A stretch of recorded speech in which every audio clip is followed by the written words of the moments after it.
Welcome to Dysfunctionally Yours, the podcast where we embrace the chaos, laugh through the struggles, and find hope on the other side of trauma. I'm your host, Brittany, and if you've ever felt like your life was a beautifully messy roller coaster of dysfunction, trust me, you're in good company. Here, we'll have real, raw, and sometimes ridiculous conversations about mental health, relationships, and healing, because let's be honest, life isn't always pretty, but that doesn't mean we can't come out of it stronger and maybe even smiling. So grab a cup of coffee or a glass of bubbles, and let's navigate this wild journey together, dysfunctionally, but never alone.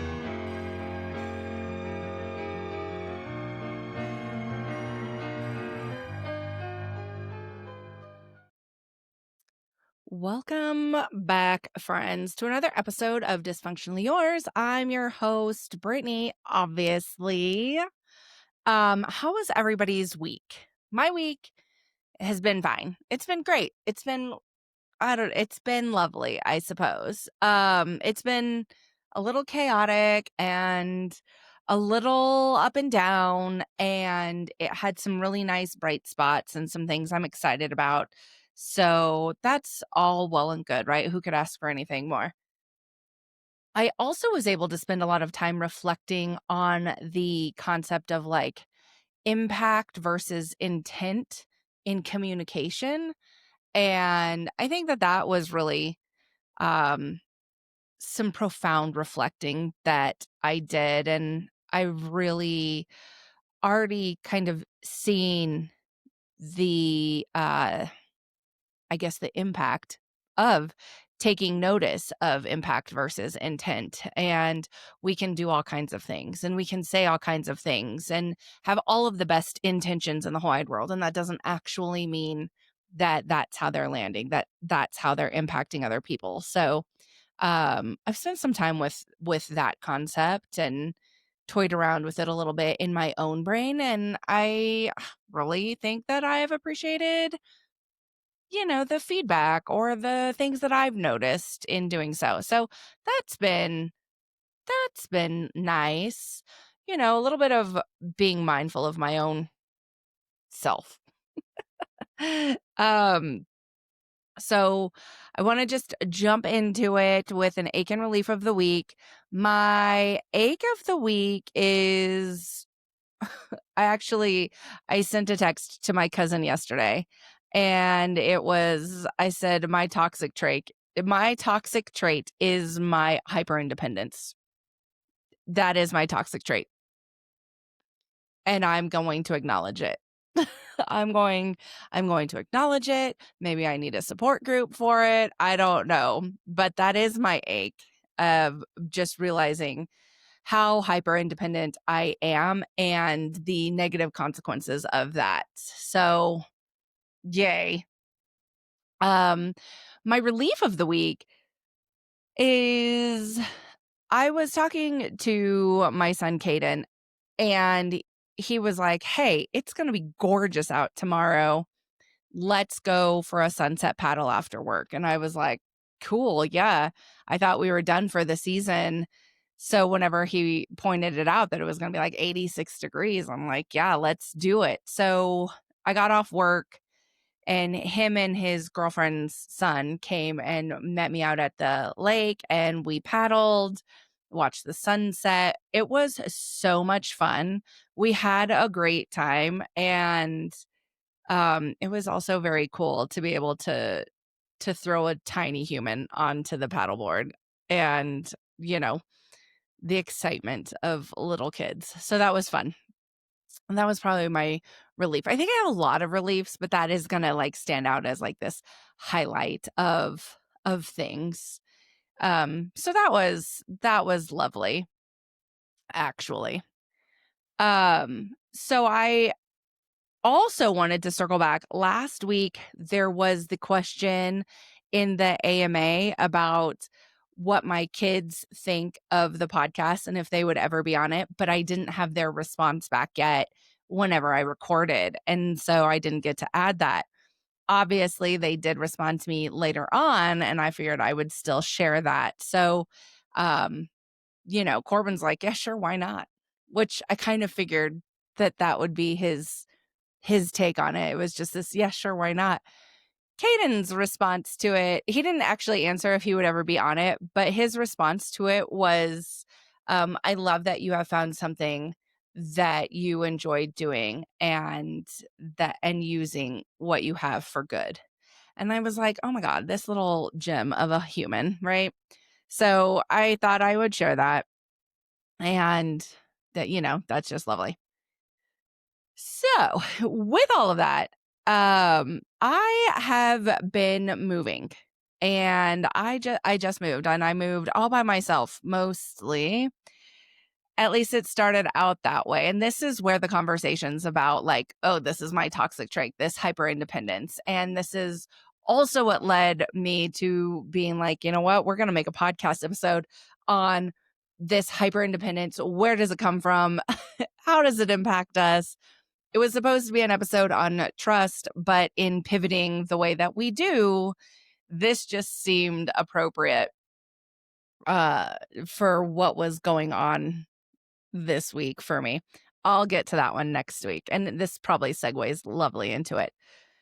So anyway, so I just moved. I was doing it mostly on my own and was really kind of okay doing it out here, moving boxes, doing the plants, running up and down the stairs, packing all of the things, really coming up with a plan.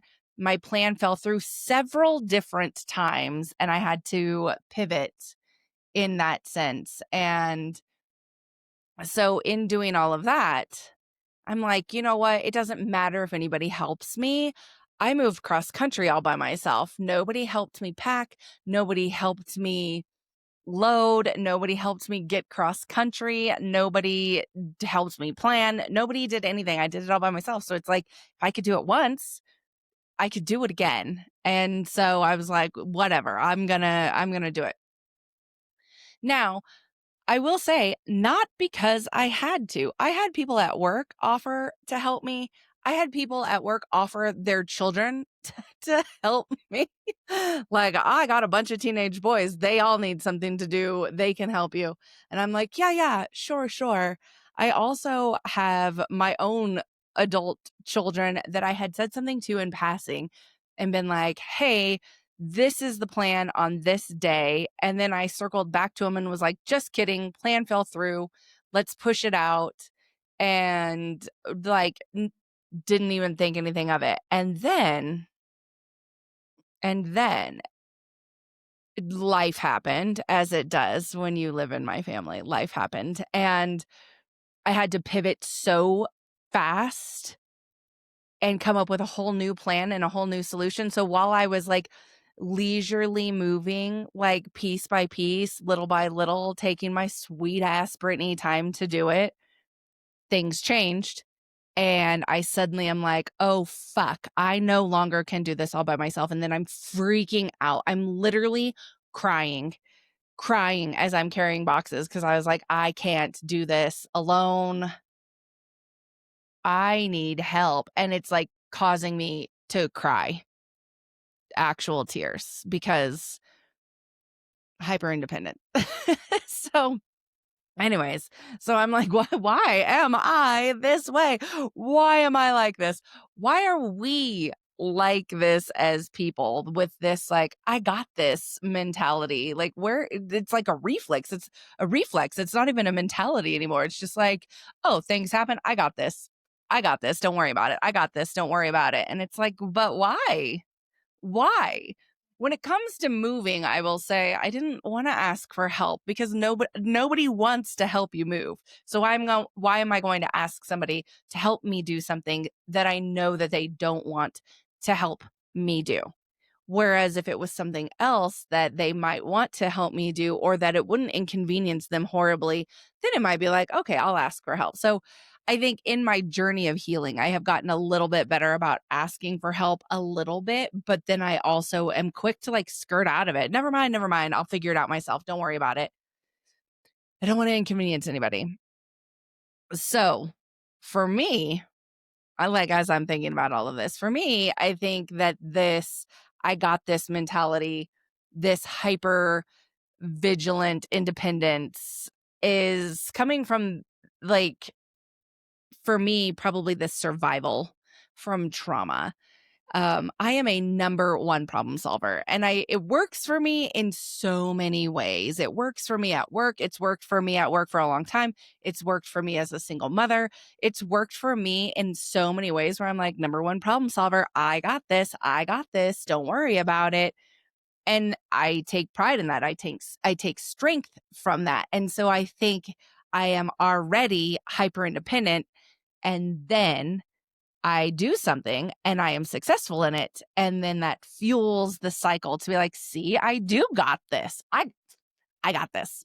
So I think it comes from this like survival place because trauma and neglect, unstable caretakers teach you that depending on people is danger, right? So I came out of this very traumatic childhood, and then I went into this marriage. I had these children. And so that ended horribly, as I've talked about before. And so then I'm on my own with these two boys. And so then there is also this like, how do you rely on anybody ever again? Like I relied on the boys' dad as my husband, as their father, and that didn't work out. So that was like reinforcing, like, I can only rely on me. I can only count on me. And my kids now know that I need them to know that they can count on me. So it just was this pattern that continued to perpetuate itself and show up and reinforce itself over and over and over again. And then my ability to control a situation equaled the safety in a situation. So you had this where certain situations are teaching you that depending on people equals danger, but control of a situation equals safety. This is why we're dysfunctional. This is why we're dysfunctional. But these patterns of life and human behavior, they reinforce themselves over and over and over again. And you see that in all of those situations, and like I said, once you succeed in one, then you take strength from that and it becomes this superpower, right? Your independence is becoming a superpower that can then become this prison later, right? That you're so independent that now you're locked into this independence. Like I said 2 seconds ago, I've done it before. Why do I need help this time? I've done it before. I can do it again. And so you're stuck in your own independent prison that you've created for your own self. Nobody else is keeping you in there. Like these are the bars and walls that you keep around yourself. But you also think about it, like people use "you're so independent" as a compliment. I've heard it forever. I've heard it my whole life. I've used it on other people. I hear people use it on children constantly, like, oh, they're very independent. They like independent play. They like to be by themselves. They like to play. They are so independent. They like to figure these things out on their own.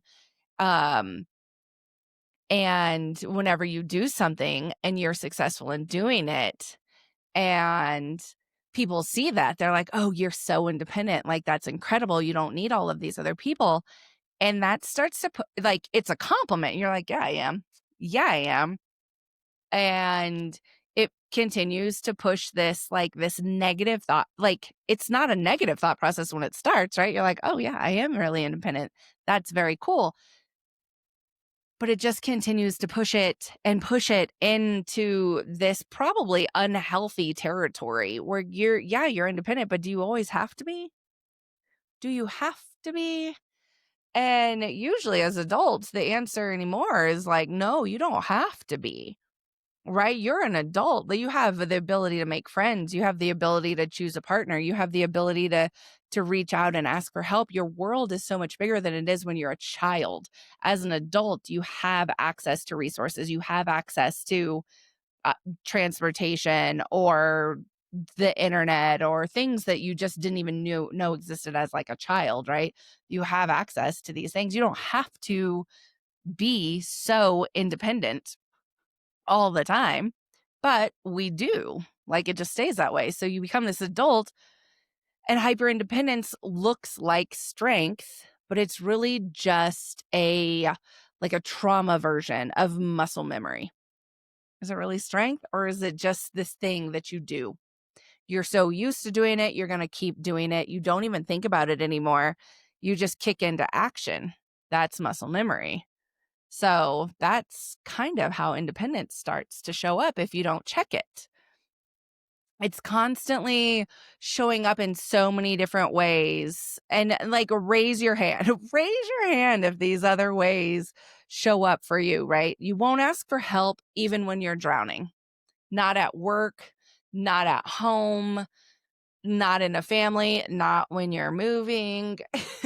Like, you're drowning and you would rather just suffer and take in more and more and more water and flip and flail around instead of just asking for help. Hey, can somebody throw me a fucking life vest, man? Like, it doesn't have to be this hard all the time. You say, it's fine. It's fine. I got it. It's fine. Anytime anything comes up, it's fine. I got it. You say it's fine. And it's just part of your constant vocabulary that you don't even stop and pause and think, oh, wait, if I spent a little bit more time problem solving this, I might be able to find a solution that is easier, like working smarter, not harder, finding a solution that's easier. And it might be meaning to like ask for help in some way, shape, or form, right? You feel weird when someone offers help, like now you're going to owe them, which is also a really shitty feeling. And that's definitely a trauma response that like, if you accept something from somebody, there's always a catch. There's always a tie. You're always going to owe them back. And so you're like, no, I don't want to owe anything to anybody. I think that is so common. It's common for trauma survivors. It's common for people that have got out of crummy relationships. It's common for people that have had poor boundaries with friends and family. It's common for people that have shitty boundaries at work, right? To constantly worry that you're going to owe somebody. You know, if I ask you to help me move, what do I owe you now? Whether that's time or favors or money or something just constantly hanging over my head, right? Like we have those friends. It's like, I did this for you. And it came out like it was out of the goodness of their heart. But then, you know, now they're going to hang it over your head and they're going to throw it back in your face at an inopportune time. Like, what is the price? What's the price tag on this? And that feels shitty. None of us like that. So then it does become easier to be like, it's fine. I got this, right? Or you only feel safe when you're in control. I can definitely say that that has been a big thing for me just in the course of my life. Like if I'm in control of a situation, then I'm safe. If I'm in control of a situation, I know how it's going to end. I can control my feelings. I know the response, all of the things. If I can control my household, nothing can go wrong in it. And therefore, I know everything that's going to happen. However, you don't, right? Like you don't. And then you become so controlling that then it's problematic whenever you can't control a situation, whenever you can't control how other people operate, when you can't control how other people think and process. Not everybody's going to do it the way that you do it. And that causes more problems. So it's, again, sticking yourself back in that prison, that independence prison, all of these byproducts of independence, like that control, you're doing that to yourself. Like that is shitty. That sucks. Let's not do that. Right? Am I right? Like, can anybody relate to this, or is it really just me? Am I just the only person out here who's like, I would rather move by themselves before asking for help? I hope not.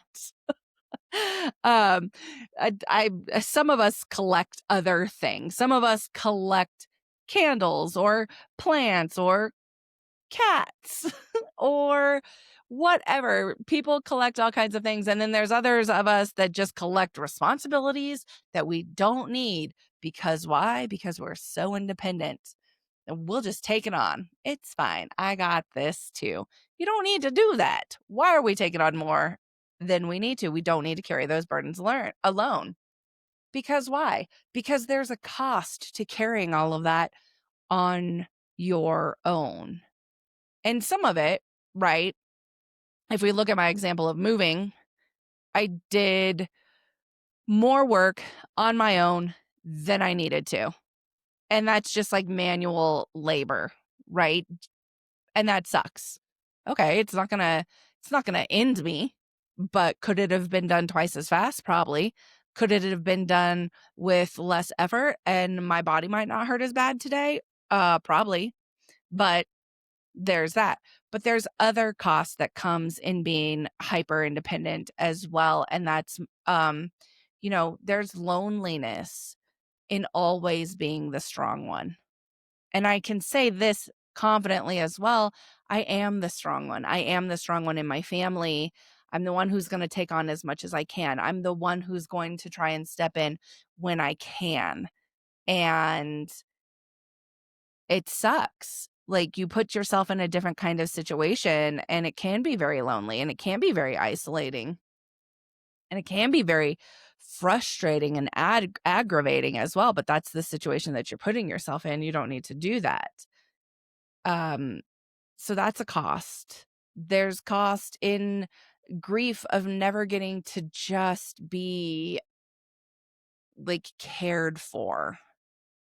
And I've done this too. Like if we think about intimate relationships, I don't. Nobody wants to do that. Like I am the worst person to be in an intimate relationship with for this simple fact of like I don't allow people to just care for me. And I don't really know how to do that and I don't want to do that. Simple things. Opening a car door. I'm like, "Oh, that's so nice. You opened the car door." I will observe people in parking lots being like, "Oh, they opened the car door for her. That's so nice. You open a car door for me?" I'm like, "I got it. I could have done that on my own." What? Oh, Brittany, chill. Why? Who made you like this? And those are little tiny things, but if you think about like the little tiny things, they're just the littler versions of bigger things as well. And so to let somebody care for you is very hard. It's like a lot of vulnerability. And if you're very, very vulnerable in all situations, then what? Maybe you don't have that same level of control over a situation. And that can be, it's just easier to be independent. It's just easier. And that's not healthy. That's not helpful to your relationships, whether it's relationships with peers or partners, your marriage, your children, anything like that. Like that's just not super helpful. And there's grief in that, like, because we all at the end of the day deserve to be cared for, right? And then there's a lot of burnout that can disguise itself as peace because you're too tired to fight anymore. And I think that also shows up a lot in all of our different types of relationships, that burnout. And it's like, I just don't want to fight anymore. So you give up. Like you succeed, not succeed, you secede. What is the word I'm trying to find? Mm, you shit.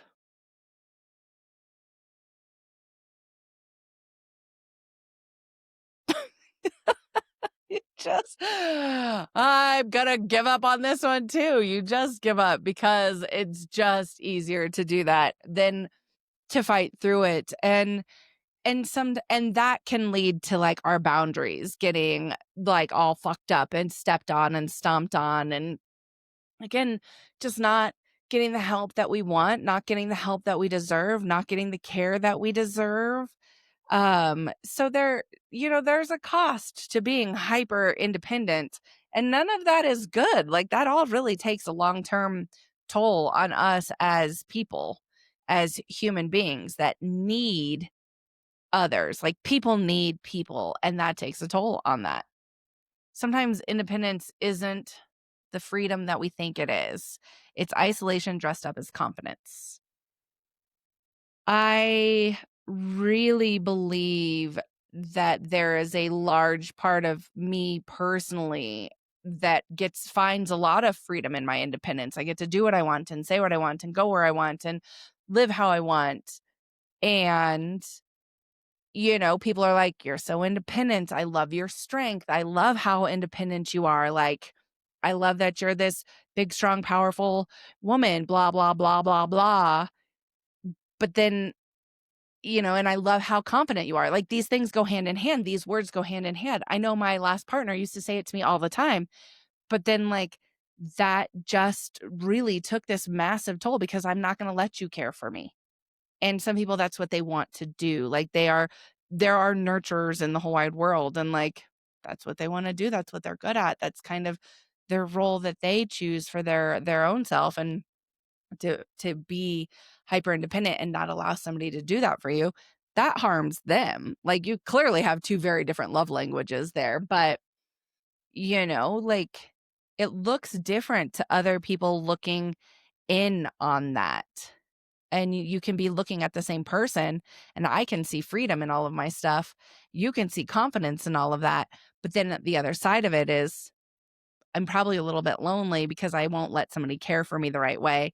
And somebody else is probably a little bit angry or a little bit disappointed or a little bit hurt and injured because I'm too independent to allow them to love me the way that they want to love me, right? So there a cost. There's always a cost. I'm not saying it's not a good thing. Like, go forth, be independent, go forth, pave your way. And also, if somebody's going to offer you a shovel to pave your way with that, you should probably take their shovel. You don't have to do it with your bare hands. So it comes to, like, how do we relearn independence? Like, to make being independent just that, being independent, not being hyper independent, not being overly independent, not being so independent that it's pushing others away, or not getting our own personal needs met. How do we relearn that? First, we can start small. We can start small, right? I always say it. Baby steps, they are still steps. Let somebody carry a box for you. Let somebody help with the, carry one or two boxes to the car. Let somebody pick you up and drive you. Let somebody bring you food, right? I've talked about how nice it was for somebody to, like, bring me ice cream when my brother died. It's nothing big, it's nothing major. Let somebody bring you food. I could have been like, no, I can get my own ice cream. But, like, that's also somebody else's way of saying, hey, I care. Hey, I care about you. Hey, I'm thinking of you and I don't know what else to fucking do. So here's some ice cream. So let them do this, right? Especially when people are offering. Like, I feel like those are small things that people are offering. When they're offering it, let them. Notice your discomfort in these moments instead of judging it, right? You can just notice it, you can acknowledge it, and then also take time to reflect on it, to think on that. Why am I uncomfortable? Why did it make me uncomfortable that somebody wanted to open the car door for me? Why does it make me uncomfortable that somebody wanted to bring me food? Why? Why am I uncomfortable in this situation? Notice it. When we notice things and we think about them and we're mindful of them, we are able to start to change a pattern or to at least give thought and intentionality to why we are the way that we are. It's important to remember that trust does not build overnight at all, the same way it doesn't, like, person to person. Like, trust doesn't build overnight. And so these little things are gonna be kind of like rehab for your nervous system. If you are hyper independent because of survival, because of trauma, because of inconsistent caregivers or inconsistency in a relationship or something that's happened somewhere along the way, you do need to give it time for that to rebuild, for you to learn that you can give a little piece of you away. It's not going to be the end of the world. Like, you don't have to survive on an island. You're not all alone in situations like this. You don't need to be you don't need to go from being like the lone wolf in every situation to being this emotionally codependent person in 24 hours. Like, that's not going to happen. So having some realistic expectations of yourself and what this looks like is really going to be important, because, like, learning to let somebody help you is not weakness. Learning to ask for help is not weakness. It's human. It's also proof that you're healing, right? I think I've lived, various different levels and stages of this. And there was a moment in time where I would not have accepted any help whatsoever, ever, no matter what. I wouldn't have asked for help. I wouldn't have taken help. I would have absolutely just drowned in the ocean and not, and that would have really, really, really sucked. I was not going to ask for help. And then somewhere along the way, with a lot of therapy and growth and, raising my children and things like that, I really, really did learn that you do have to ask for help in certain situations. And there's plenty of times that I have been able to ask for help, that I've reached out for help, that I've reached out whenever I was struggling, whether it was mentally, emotionally, physically, life circumstances, whatever. I remember one time right after I moved out to Colorado, I got a flat tire or something. My car was in the shop, but I had to go do something very specific for work. And so I had to ask somebody to borrow their car, which was like a big ask. And it really felt uncomfortable for me. And after weighing all of my options, I was like, well, what's the worst that they can say? The worst that they can say is no. And I'm going to have to cancel what I was going to go do.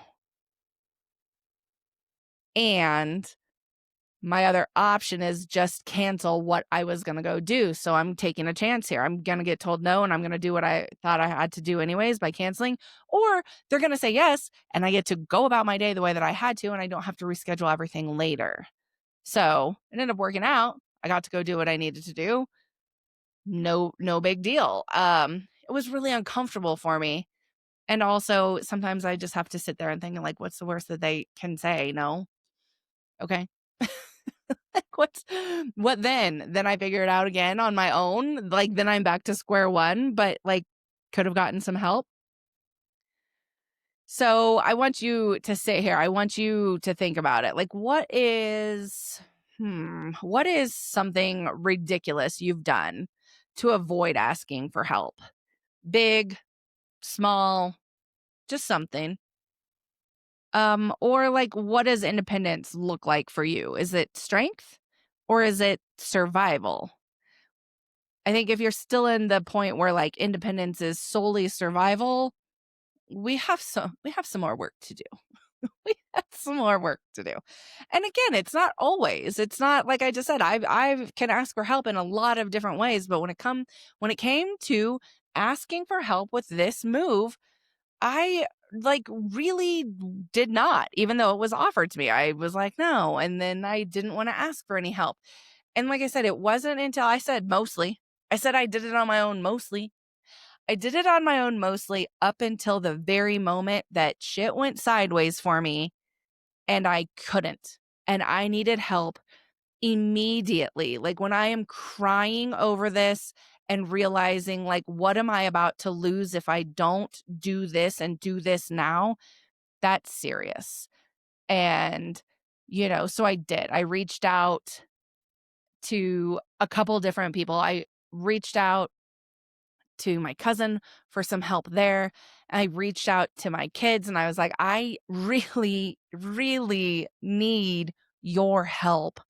And now, immediately, I need that now.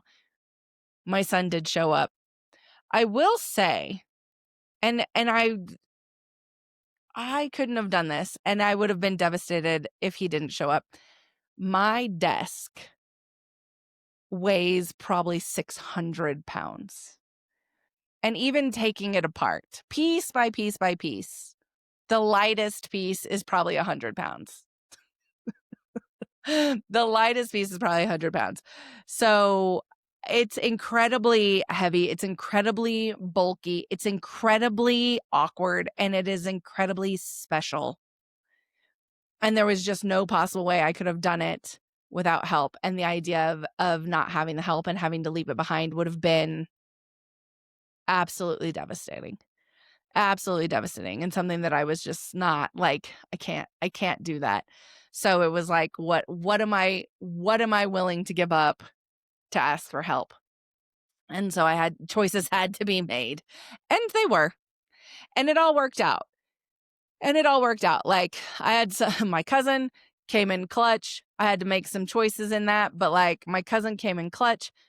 My son came in like just the real MVP of the day. And that was great. And that was wonderful. And did it hurt me to do that, to ask for help? No, it didn't. It hurt me more doing it all by myself for the first 8 hours of the day or for the first 3 days that I was just like leisurely doing it as I wanted to. So sometimes we need to ask for help and it's not going to kill us. It'll be okay. Right? And that's my story about moving. That's my story about moving. And I hope everybody can relate even a little bit. I'm sure you're either that hyper independent person or you know a hyper independent person. Have you ever dated a hyper independent person? Or are you the hyper independent person that's been dated? Like, it's tough. It's tough. I would actually love to hear those stories. It's tough. We all have our thing, right? Anyway, reach out, ask for help. It means you are human. We all need help, right? People need people. We cannot do all of this on our own, and we don't need to, even if we can. I think that's the other piece. Like, I can do it on my own. Sure you can. Yeah, we can do a lot of things on our own. However, you don't need to. So why are we doing things on our own that we don't need to? Instead of just reaching out, instead of just asking for help? Because again, what's the worst that somebody can say? No? Then you're back at square one anyways. With that, new episodes of Dysfunctionally Yours come out every Monday. They are unedited and raw on the YouTube version of this. You can like, follow, and subscribe. And follow on the socials, Instagram and TikTok at Dysfunctionally Yours Podcast, where you will see polls, you will see questions, you get to see some clips, some behind the scenes every once in a while, and you get to be part of that community because why? People need people. Until next week, when we're going to talk a little bit about trust after trauma. But until next week, don't be afraid to be great. Toodles, poodles, bye.